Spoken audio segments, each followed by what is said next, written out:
Om Swastiastu. Om Swastiastu. Umat Sedharma dimanapun berada, hari ini kembali kita berjumpa di podcast Dharma Talk. Asik ini. Bukan Kakao Talk. Bukan Kakao Talk. Jadi kita bertemu Dharma kembali Talk. dalam Dharma Talk bersama Suluh Hindu Sultra. Mantap. Hari ini saya Putu Danayasa tidak sendirian. Kita sedang bersama Belijul. Belijul ini penyuluh agama Kota Kendari. Oke, umat Sedharma dimanapun berada, terkhusus teman-teman umat Hindu di Sulawesi Tenggara tentu sudah tidak asing dengan narasumber kita yang hadir di ruang podcast kali ini. Hari ini kita mau ngobrol masalah yang terkesan ringan tapi cukup serius. Wis. Kerupuk. Ya, apa Jadi kerupuk? kita membahas kerupuk ini. Bukan. Ringan tapi serius. Ya, jadi kita ngobrol soal cinta. Wis. No. Saya sudah punya istri. Iya, saya tidak minta untuk nambah lagi itu. Jadi kita ngobrol soal cinta tapi kita lihat dari sudut pandang lintas agama. Wis. Ya. Kadang percintaan kalau seagama ini kan aman. Yang seagama sih kadang nggak aman-aman juga. Kadang Ya. ada saja tantangannya. Kalau seagama biasanya tantangannya kasta-kastaan itu. Waduh. Ini Oh sarinam dehanehi. Oh itu Bayu Kastawarsa. itu Bayu Kastawarsa. Udah. Oke, jadi kalau seagama mungkin tantangannya mungkin ada tapi tidak banyak. Iya. Mungkin beda-beda nih tergantung yang menjalani hubungan. Yang akan kita bahas sekarang ini terkait dengan beda agama. Wis. Ini kan fenomena sosial nih. Benar. Banyak anak-anak muda kita bergeser nih keyakinannya. Mungkin banyak faktor, tapi yang terdeteksi cukup banyak itu perkara percintaan. Ya. Karena saya sangat mencintai dia, saya rela berpindah dan mengikut ke keyakinannya. Cinta ini kan menyebabkan 3 hal dia ya. Apa itu? 1, pahit bangtung. Oke. 2, pahit kaum. 3, ngebah penyor. waduh. Fenomenanya kan itu, 3 itu. Terkait kalau sudah percintaan beda agama, maka 3 hal itu akan terjadi. Nah, apa ketiga hal itu Pak Putu? Mungkin Pak Putu bisa menjelaskannya. Saya ini yang mewawancarai. Jadi jangan dibalik. Pertama begini, Bli. Ya. Kita lihat fenomena ini, kita tidak bisa menutup mata. Ini terjadi. Dan ini tantangan besar yang perlu kita hadapi. Yang menjadi pertanyaan pertama, kenapa ini bisa terjadi? Karena, ya tunggu dulu, sabar dulu. Karena kondisinya, apakah karena kita ini sedikit saja ini pilihan? Kita kan bisa dikatakan hidup di bagian yang minoritas, tidak banyak pilihannya. Ya. Dan yang jadi masalah lagi, urusan cinta itu kan datang tidak memilih tempat, tidak memilih siapa yang kita cintai. Ya. Bisa saja tiba-tiba saya ketemu dia, oh cantik sekali. Ya. Jadi saya langsung kesem-sem. Gimana tuh? Ini ya, kalau ngomongin cinta, cinta itu susah didefinisikan. Ya. Sangat susah didefinisikan karena itu terkait perasaan. Dan perasaan itu seperti air yang direbus, meletup-letup dia, gitu. Kadang meletup, kadang hilang lagi dia anunya. Tergantung cuacanya seperti apa, panasnya itu seperti apa. Nah, cinta itu juga demikian. Ini tuh. Semakin dia kasmaran, semakin panas, maka letupannya semakin besar. Maka percikannya itu bisa kemana-mana dia. Percikan airnya maksudnya ya. Percikan air jangan pikir percikan yang lain ya. Artinya bisa dia mengarah kemana saja. Artinya bisa meletup seketika dia, pikirannya itu, logika itu kadang mati ketika ada cinta. Benar. Makanya ada istilah kan, ketika cinta melanda, tai kucing rasa coklat. Kadang kalau kita bicara dengan orang yang jatuh cinta, seperti kita bicara dengan orang tuli. Iya, seperti orang. Apapun nasihatnya itu kental. Seperti dengan orang gila gitu. Ya karena dia sedang tergila-gila. Sedang tergila-gila dengan seseorang. Maka mendefinisikan perasaan cinta itu memang susah. Cinta itu susah untuk didefinisikan, tapi pada prinsipnya cinta adalah sebuah perasaan yang timbul akibat rasa suka, rasa senang, rasa ingin memiliki. Tetapi ada lagi bilang cinta nggak harus memiliki. Nah, itu beda lagi kasusnya kan. Nah, sekarang kalau kita berbicara masalah cinta beda agama, menariknya ini, apakah cinta beda agama itu bisa bersatu atau tidak bisa bersatu? Kan itu dulu. Kalau kita menarik ke undang-undang di negara kita, kalau hanya pacaran saja kan ya mungkin tidak apa-apa lah. Masih dalam istilahnya masih penjajakan ya. Tapi kalau sudah keseriusan, Undang-Undang Perkawinan, Undang-Undang Nomor 1 Tahun 74 ya. Kemudian dirubah juga dengan Undang-Undang Perkawinan tahun 2019, Nomor 16 tahun 2019. Perkawinan itu terjadi apabila dia satu iman, satu kepercayaan. Harus wajib satu agama. Tidak bisa perkawinan itu terjadi jika berbeda keyakinan agama. Oke, berarti secara aturan undang-undang. Aturan perundang-undangan tidak bisa. Kalau perkawinan beda agama di negara kita ya? Iya, karena syarat pencatatan pernikahan, pelaksanaan ritual pernikahan itu wajib menggunakan salah satu agama. Tidak bisa dua agama dalam satu pernikahan.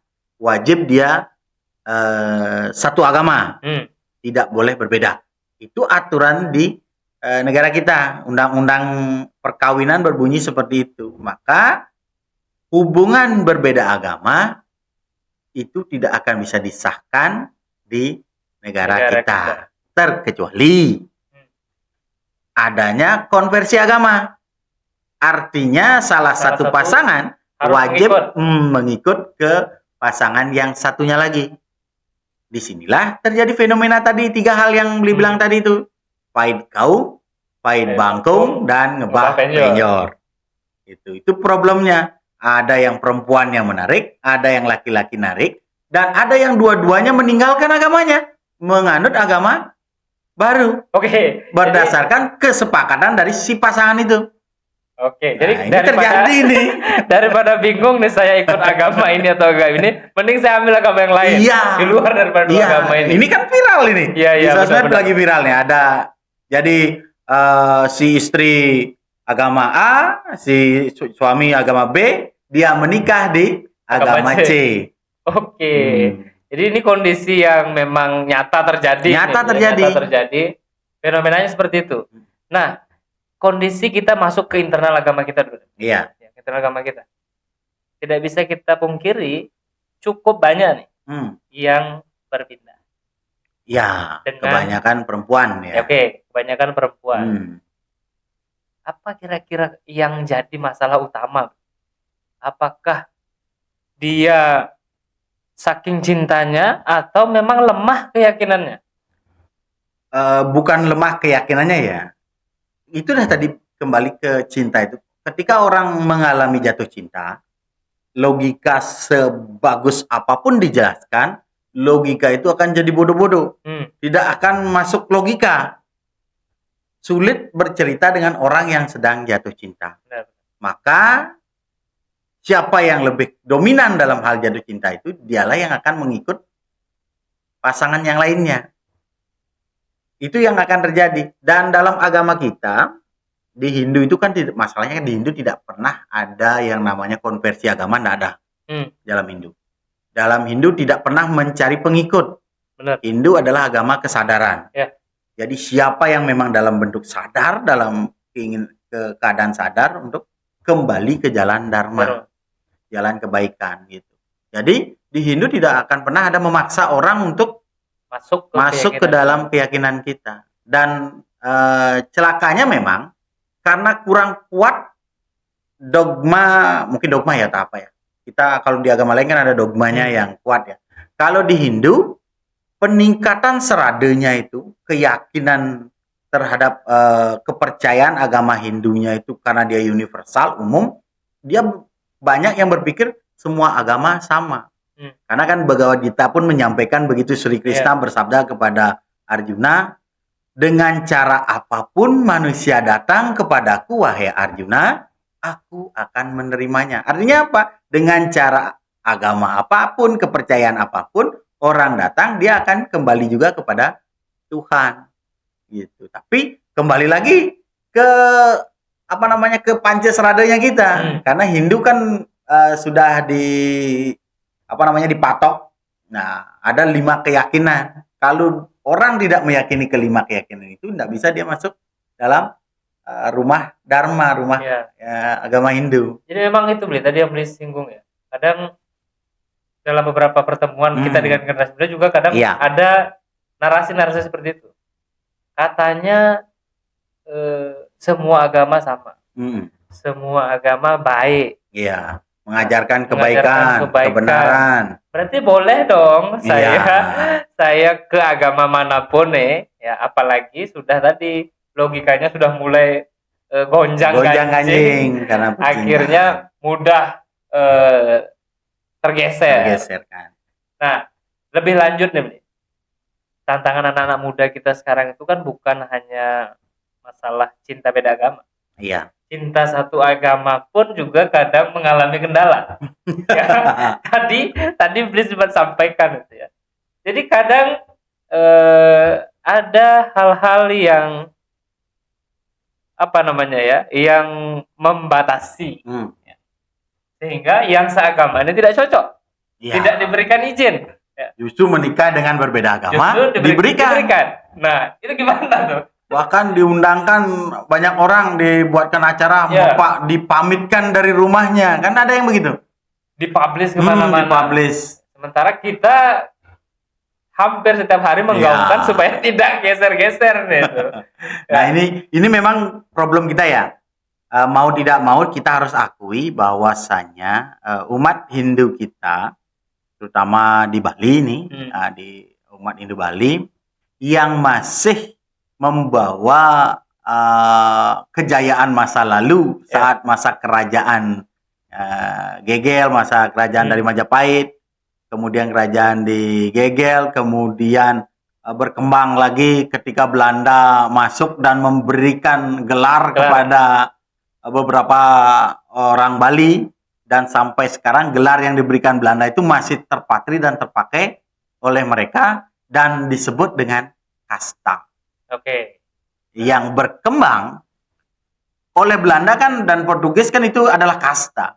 Sama perilakunya dia untuk mengatur wilayah kita yang dijajah oleh Belanda. Dan itu dibawa dari ketika di India sukses, di Indonesia pun juga hal itu ingin dilakukan. Tujuannya adalah memetakan wilayah agar ada pimpinan dan lain-lain. Itu tujuan utamanya. Tapi kan mereka langsung sampai sekarang mereka mendapatkan privilege. Privilege. Mendapatkan privilege yang tidak perlu diusahakan. Dia begitu lahir sudah mendapatkan itu, kehormatan itu. Dalam bentuk tata bahasa, penggunaan bahasa Bali Singge, dan penghormatan gitu. Jadi mendapatkan privilege itu dia nyaman sehingga sampai sekarang masih terpatri. Dan jeleknya sudah perkembangan zaman kemodern, semua itu sudah terbuka dan mulai berubahlah, tidak ada kasta di Bali, tapi yang ada adalah warna wangsa.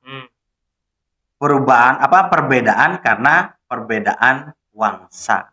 Wangsa itu adanya keturunan masing-masing. Wangsa Pasek, Wangsa Pande, Pergusti gitu, Arya-Arya dan lain-lainnya gitu. Nah, jadi digunakan adalah warna wangsa. Karena bicara kalau masalah kasta kan dia kaku ya. Sifatnya kasta itu kaku, kemudian eksklusif. Sedangkan warna wangsa yang berdasarkan ajaran kitab suci Weda, dia bersifat fleksibel dan inklusif. Nah, yang sekarang beredar warna warna wangsa ini yang dibilang, yang baru kita dibilang lah soroh gitu. Soroh ini pun sebenarnya dia tidak kaku tuh. Dia sudah mulai fleksibel. Apa bukti fleksibelnya? Mulai ada pernikahan Antar antar Soroh. Soroh. Tidak lagi kaku seperti dulu. Berarti kan Soroh atau Warawangsa ini kan yang ada di Bali sekarang bukan merupakan kasta. Berbeda. Karena kasta syaratnya dia adalah kaku dan eksklusif. Dan itu yang kadang menjadi bagian pembatas antara hubungan percintaan ini. Ada beberapa keluarga dan soroh tertentu yang memang masih membawa kekakuan itu dan tidak fleksibel di dalam keluarganya. Daripada anaknya nyerot. Nah, nyerot ini artinya berturun warna wangsanya, sorohnya turun menurut dia, karena mereka membedakan kualitas manusia dari kelahirannya. Orang-orang yang membedakan kualitas bukan kualitas ya, apa istilahnya, golongan manusia dari kelahirannya ini kan sudah nggak sesuai dengan ajaran Weda. Weda menyatakan bahwa semua manusia memiliki harkat dan martabat yang sama. Semua manusia bisa masuk surga, bisa moksa. Dan ini dijamin dalam Bhagavad Gita kan, disebutkan juga di sana. Dalam Manusemerti juga disampaikan beberapa loka di sana tentang bahwa manusia itu sesungguhnya sama, tidak ada yang lebih tinggi, tidak ada yang lebih rendah. Apalagi di beberapa makanya di beberapa soroh di Bali dalam bisamonya itu selalu disebutkan soroh tanhane sor tanhane singgih. Tidak ada tinggi, tidak ada rendah. Pade mekejang gitu. Nah, itu yang perlu dipahami ya. Jadi tidak kita melihat perbedaan golongan, perbedaan soroh ini tidak melihat secara vertikal ada di atas dan di bawah. Jadi dia punya jejak historis secara horizontal yang harus kita lihat dalam posisi yang setara. Nah, karena zaman sekarang membuktikan posisi itu. Ajaran kesetaraan itu. Orang orang jabu bidan jadi dari bupati. Sekarang menjabat jadi orang kaya, menjadi pedagang, tidak lagi soroh wesya yang dulu mungkin sorohan apa gitu yang menjadi wesya. Sekarang orang biasa pun semua pun bisa menjadi pedagang, dan ini membuktikan apa yang disampaikan dalam kitab suci kita dulu, bahwa kelahiran manusia itu adalah luar biasa, artinya memiliki derajat yang sama. Itu terjadi ketika semuanya mulai terbuka secara informasi dan orang bebas memilih pekerjaan berdasarkan kompetensinya yang dimilikinya. Ya, ini sangat jelas kita lihat buktinya. Jadi, tapi kok masih ada itu beberapa orang yang secara kolot mempertahankan mereka harus menikah dengan soroh yang sama, dengan warna wangsa yang sama. Dan ini terjadi pada tingkatan semeton kita yang mengaku sorohnya lebih tinggi daripada yang lain. Maka misalnya ketika orang Jabe mengambil, tidak disetujui, malu keluarga dan lain-lain. Akhirnya si anak merasa misalnya pihak perempuannya dari soroh yang lebih tinggi ini menurut mereka kan, dia akan merasa sedih dan artinya, susah sekali saya mencari jodoh karena harus sama soroh, harus sama wangse. Terus secara misalnya sudah terlanjur menceleban, misalnya ngajak mani maluna akhirnya ada orang yang berbeda agama yang mau, karena dia malu si perempuan ini. Bu kalain aja urin ngantet sing bang aja keluargane. Ya bu kadung menceleban, bu kadung dakilah ragu kita ada nak mauin. Ada yang mendekati dari berbeda agama. Dan dia ketika menikah justru malah diizinkan dari pihak keluarganya yang perempuan. Nah, ini memang daripada nyerot, Bang, bu mending pindah agama gitu apa naik. Nah, apa nyerotnya nggak makin jauh itu? Seharusnya makin jauh, karena dia tidak akan bisa melakukan sembah subakti kepada leluhurnya. Nah, itu karena sudah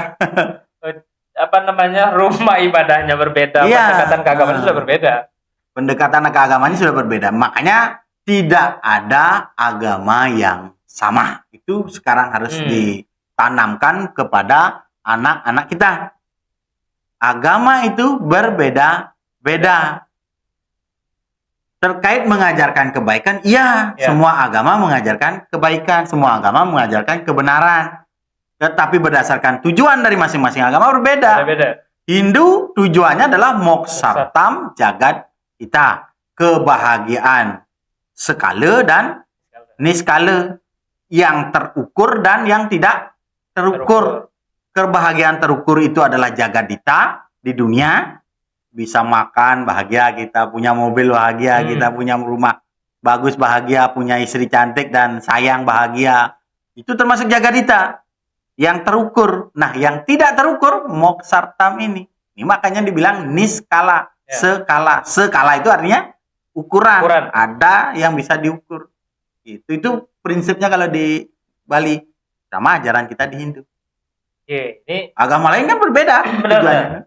Oke, jadi dari yang beliau sampaikan tadi, ya memang kita melihat itulah yang memang terjadi sampai saat ini. Masih ada beberapa orang, beberapa kelompok yang mungkin masih sekaku itu. Iya, masih. Yang selanjutnya, Bi, apa yang bisa dilakukan oleh generasi muda yang mungkin terjebak dalam kekakuan itu? Nah, ini yang menariknya memang. Ini pasti berat nih. Satu sisi, jadi mereka harus mendobrak tradisi yang ada di keluarganya tuh. Iya. Mendobrak sebuah tradisi pasti kan besar sekali. Iya, konsekuensinya pasti besar. Jadi kalau kita berbicara masalah mendobrak tradisi dan merubah adat, kita akan balik lagi ke cerita Mahabharata. Waktu Subhadra dan Arjuna menikah. Siapa yang membawa lari? Siapa yang dilarikan? Atas perintah Krishna. Nah, kalau tradisi di zaman dulu yang mengendalikan kereta itu, yang membawa lari itu pasti laki-laki. Tetapi saat Subhadra dan Arjuna, Subhadra lah yang memegang kendali size keretanya. Tali kudanya dia yang pegang. Dialah yang membawa lari Arjuna. Artinya apa? Di situ ada sebuah ajaran untuk mendobrak sebuah tradisi. Apa yang terjadi akibat perubahan tradisi itu waktu itu? Krishna berkata bahwa tradisi itu diumpamakan. Ini pertengkaran Krishna dengan kakek Bhisma. Kakek Bhisma tetap teguh dengan ini. Bagaimana kau seorang putra raja, kau melanggar tradisi aturan yang sudah berlaku itu? Apa itu tradisi, kakek Bhisma? Lalu apa menurutmu, Wasudewa? Kan begitu ceritanya. Diceritakan bahwasanya tradisi itu bagaikan sebuah mangga. Dia akan ada berbunga, kemudian berbuah kecil, berwarna hijau, mulai besar, berwarna kuning, kemerahan, kemudian dia akan busuk. Ketika dia membusuk, dia akan terjatuh. Apakah kita perlu khawatir dengan mangga yang jatuh itu? Tidak.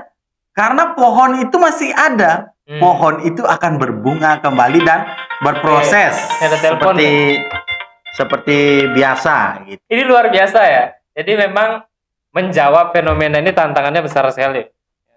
Kalau kita melihat fenomena yang tadi, kemudian kita kaitkan lagi dengan kisah tadi Itihasa, memang diceritakan bagaimana Wasudewa memberikan pemahaman untuk kakek Bhisma lebih membuka diri. Sama ini. Ketika mereka dalam satu keluarga memiliki tradisi harus menikah dengan sesama soroh, sama wangsanya, ini harus didobrak.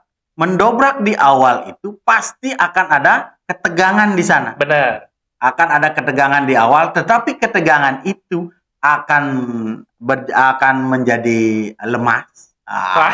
Jadi ketegangan itu akan menjadi lemas dan mengalir begitu saja sesuai dengan aliran waktu. Nanti waktulah yang akan menjawab kakek Bhisma. Ya. Jadi ini memang harus kita pahami bersama, harus kita sadari bersama bahwa sejatinya kedudukan kita ini sebagai manusia adalah sama. Jadi yang membedakan kita itu sebenarnya tidak lain adalah bagaimana tingkah laku kita. Tingkah laku kita. Jangan mengaku bagian daripada kelompok yang tinggi, tetapi perilakunya justru rendah. Nah, Ya, itu yang sebaliknya bisa yang menjadi saja problem ya, besar. jadi problem. Nah, Bisa saja yang ternyata konon dikatakan derajatnya lebih rendah, ternyata kualitasnya kualitas lebih dirinya baik. lebih baik. Gitu. Jadi hari ini kita cukup banyak ya, ini sebenarnya cukup sensitif. Iya, sensitif, tapi sebenarnya ini belum selesai. Cerita kita ini belum selesai. Kenapa? Karena ya memang sangat dalam sekali pembahasan terkait rasa cinta, pernikahan yang berbeda agama. Intinya perlu saya tegaskan mungkin kepada para pemirsa Suluh Hindu Sultra di Dharma Talk ini, bahwasanya pernikahan berbeda agama dalam pandangan hukum Hindu, hukum positif di negara kita itu tidak bisa. Pernikahan berbeda agama tidak bisa. Pernikahan itu harus satu agama karena Samgraha Wiwaha itu harus dijalankan, dilaksanakan oleh orang yang sama agama. Kemudian dipuput oleh rohaniawan satu agama. Kemudian dicatatkan oleh lembaga keagamaan dan oleh satu lembaga. Kemudian diterbitkan akte perkawinan buku nikahnya oleh pemerintah juga satu agama. Lalu bagaimana dia berkembang mungkin ke depannya setelah mereka menikah, terus mereka kembali ke agamanya masing-masing masih dalam satu keluarga, itu silakan saja. Tetapi bagaimana caranya membangun sebuah keluarga Sukinah Bawantu, keluarga yang bahagia lahir batin, apabila dalam satu keluarga ada dua agama yang berbeda. Anaknya yang akan bingung. Si bapak belum selesai dengan agamanya. Si ibu belum selesai dengan agamanya. Belum paham dan belum mengerti dengan agamanya masing-masing. Terus si anak harus ngikut kemana? Harus mengikut sesama bingung ini atau bagaimana? Apa keluar agama? Kan itu yang menjadi problemnya nanti ke depan. Kemudian kalau kita di Hindu, kita ada sebuah kewajiban besar, yaitu namanya sanggah. Dan itu terkait kepada pemujaan leluhur. Ketika kita keluar dari ajaran Hindu, maka kita tidak lagi memiliki kewajiban ngaturang sembah pangubakti, memuja leluhur kita yang disanggah. Lalu siapa yang akan menyelamatkan leluhur kita dari siksa neraka di alam sana mungkin, untuk bisa kembali bereinkarnasi dan memulihkan ataupun memperbaiki karma wasananya? Kan tidak ada. Itu problemnya kalau orang Hindu keluar dari agamanya, terutama yang laki-laki. Kalau terkait pemujaan ini. Lalu yang perempuan, yang saya kan tidak terikat ini. Orang Hindu Bali kan patrilineal. Garis keturunan ditentukan oleh laki-laki. Saya kan tidak. Saya bisa aja dong keluar agama, sah-sah saja. Tapi ingat, ketika perempuan keluar dari ajaran agama Hindu, maka ketika dia lahirkan, dia sudah memiliki 3 hutang yang disebut dengan Trirana. Dewa Rena, Pitra Rena, Resi Rena. Kepada Dewa Rena, dia sudah meninggalkan ajaran, maka dia tidak melakukan sembah lagi kepada leluhur, kepada yang lain. Kepada Pitra Rena, bagaimana dia menyembah, bagaimana dia menghargai orang tuanya sendiri, jika dia tidak bisa mendoakan dan memberikan jalan kepada orang tuanya ketika nanti dia sudah tidak ada. Sungguh berdosa seseorang yang meninggalkan orang tuanya. Ini catatan penting ya. Jadi ini catatan penting bahwa dari pandangan sudut keyakinan kita agama Hindu, ini dosa besar ini karena kita tidak bisa menyelesaikan membayar hutang kita yang harus kita bayar sepanjang kehidupan harusnya. Ya, terutama orang tua, leluhur, para dewa. Ya, orang tua ini kan sepanjang hayat. Sepanjang hayat. Kalau kita sudah bergeser, otomatis tidak mungkin lagi. Tidak mungkin bertemu karena jalannya berbeda. Ya, bahkan mungkin saja terjadi konflik besar ketika kondisi itu. Bisa jadi dalam keluarga itu bisa jadi akan terjadi konflik besar karena perubahan keyakinan itu. Yang Namun, nyata-nyata dari kecil itu. nah ini tuh, ada juga beberapa keluarga yang begitu ikhlas melepaskan anaknya keluar dari ajaran Hindu untuk menikah dengan kekasihnya yang beragama lain. Ini fenomena. Inilah tugas kita, menyadarkan keluarga umat Hindu kita agar tidak terlalu mudah. Jangan menjerumuskan anak ke lubang yang salah. Benar. Tuntunlah anak kita agar tetap pada jalan dharma. Itu bisa dikatakan bagian daripada kegagalan nggak? Bisa. Kegagalan mengantarkan si anak ke jalan yang ini. Di sini kan ada artinya dua hal di sini, positif dan negatif ini kan. Kemungkinan ketika dia menikah dengan sesama Hindu, justru banyak mengalami kesengsaraan. Masalah ini. Ya, ini terus ketika dia menikah dengan di luar ini, justru dia bahagia. Semua terpenuhi. Ini kan susah untuk di ini. Benar. Problemnya di sini. Nah, makanya dari awal itu memang harus sudah memang ditata gitu. Harus sudah ditata. Masalah rezeki itu kan memang setiap orang membawa rezekinya masing-masing. Atas kelahirannya dia boleh membawa gini, di dalam Hindu takdir manusia, nasib manusia kan ditentukan oleh dua. Tuhan, diri kita sendiri. Ini di dalam ajaran Hindu ini. Yang ditentukan oleh Tuhan ketika kita lahir, hari lahir kita, matinya kita. Dengan jalan seperti apa, dan cara mati kita pun sudah ditentukan, cara A, cara B, cara C. Kemudian takdir yang kedua ditentukan oleh diri kita sendiri. Oleh apa? Oleh karma wasana kita, perbuatan kita, baik buruknya kita berbuat. Kemudian kematian kita juga kita yang milih. Sudah ditentukan oleh Tuhan, tapi kita yang memilih. Mau mati secara sesuai dengan kodrat umur kita, atau mati mendahuluinya. Atau makanya kan banyak orang yang bunuh diri. Benar. Karena orang banyak berpikir, itu kan takdirnya Tuhan. Tuhan yang menyuruh dia untuk bunuh diri. Memang Tuhan bukan sudah dia. Begitulah cara meninggalnya. Betul. Kan ada juga orang yang berpikiran demikian. Tapi kan Tuhan memberikan dia jalan banyak. Manusialah yang menentukan takdirnya dia melalui nasibnya. Kalau Pak Wayan Mustika kan bilangnya takdir itu adalah nasib manusia yang belum terjadi. Gitu. Takdir adalah nasib manusia yang sudah ditentukan, sudah dilaksanakan dan sudah tidak bisa diapa-apakan lagi. Jadi semuanya berasal dari kita dan dari Tuhan kan. Tuhan memberikan keluasan, kita sendiri ya. Benar, oke. Gitu. Makanya sama dengan yang menikah keluar maupun masih di ajaran Hindu. Gitu. Dia akan pokoknya gini. Jika dia berpacaran dengan di luar dengan agama Hindu, itu sah-sah saja, boleh saja. Kemudian dia menikah, itu tidak melanggar hukum.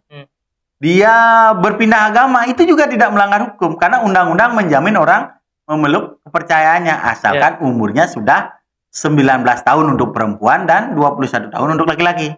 Jika di bawah itu harus persetujuan orang tua. Tapi kebebasan memilih itu pun harus didasari dengan pikiran yang jernih. Nah, ini. Gitu. Oke, jadi luar biasa ini ya. Perbincangan kita ini sudah cukup panjang ini. Kita akan buatkan sesi-sesi yang lain. Yang jelas, poin penting yang perlu dicatat oleh generasi muda, ya, urusan cinta beda agama ini. Semua pilihan. Sekarang tergantung nih, milihnya dalam kondisi sadar atau dalam kondisi yang masih terombang-ambing, kasmaran, menggebu-gebu. Ya. Jadi tidak melihat kebenaran itu dari sudut pandang yang berbeda. Ya. Pokoknya dia itu. Nah, ini tergantung dari teman-teman. Tapi balik lagi, sebagai ajaran kita, keyakinan agama Hindu itu tentu tidak baik. Tidak baik. Bukan tidak baik ya, tidak diizinkan. Oke, Jadi gini, tidak diizinkan. kita sebagai pembina agama Hindu, pembina umat, baik dari sebagai parisade, sebagai penyuluh, sebagai dharma duta, kita tidak pernah memberikan izin atau tidak pernah memberikan restu atau tidak pernah mengiyakan pernikahan beda agama atau menikah keluar daripada Hindu. Tidak pernah. Kami akan selalu mengusahakan, karena kita berbicara ini kuantitas. Ya. Ketika kita umat beragama Hindu, semuanya kita bebaskan, keluar semuanya. Keluar dari Hindu karena tidak kuat, karena yadnya, karena cinta, karena pertengkaran, perwakilan waris dan lain-lain. Dia keluar dari Hindu, berarti Hindu akan menjadi agama yang hanya ada di kitab saja. Jadi prasasti saja. Tapi tidak ada nih orangnya. Bisa punah Hindu itu kalau semuanya berpikir demikian. Itu. Belum lagi yang moksa. Nah, ini yang umat Hindu kita kalau yang sudah moksa nggak kembali lagi dia. Jadi dia nggak mungkin lahir lagi nih. Jangan sampai moksa, pinagam, habis kita. Oke, ini jadi catatan penting nih untuk generasi muda ya. Jadi jangan dengan mudahnya berpindah ke kita. Jadi segala hal ini sudah kita temukan di ajaran kita. Banyak. Apapun itu. Jadi tinggal kita mau belajar saja. Keraguan Anda terhadap Hindu, carilah dulu di rumah Anda. Jangan dulu mencari di rumah orang lain. Tanyakan, ada banyak tokoh rohaniawan, kemudian ada penyuluh. Ya. Ayo, bertanyalah dulu sebelum kamu mengambil keputusan yang fatal. Oke. Terima kasih, Bli. Ini sudah sangat luar biasa pembahasan kita malam ini.